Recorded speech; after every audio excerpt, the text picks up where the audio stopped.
Hey guys, what's going on? Hey guys, what's going on? My name's Ed at the Booster But Broken workshop. I'm here with Dan. We're working on the Honda today, my Honda. We're finishing off the gearbox.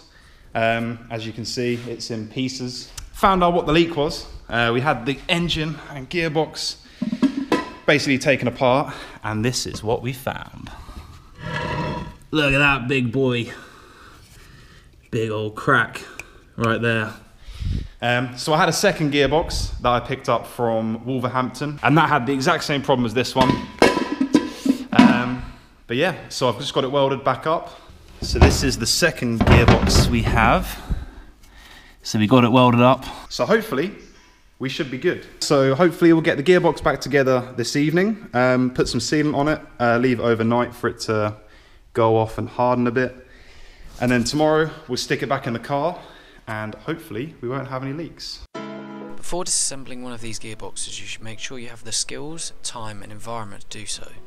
They contain less parts than you might think, but if one of them is placed incorrectly, it could cause a serious failure.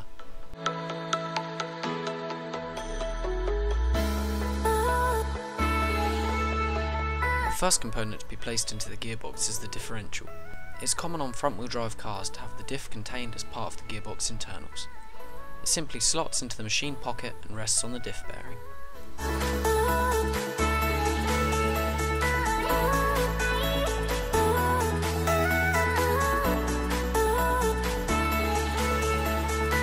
The next part is probably considered the most important, the gear stacks. These two shafts with the gears, synchros and shift forks must be assembled on the bench and carefully lifted into the gearbox as one unit. It can be difficult to place these in, but with a bit of practice it only requires one pair of hands.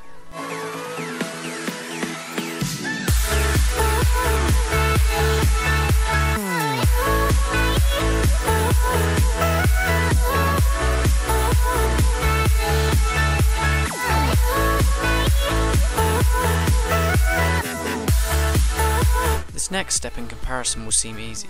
It's time to add some sealant and place the other half of the gearbox on top. Once this is in place, you can seat it with the rubber mallet, install the bolts, and it's virtually ready to be installed in the car.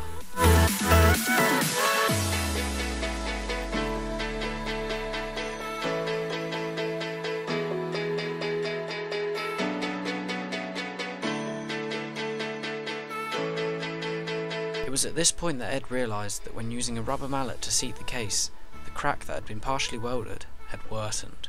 In part 2 we get it back from being welded again and get the car moving. Thank you for watching, I hope to see you in part 2.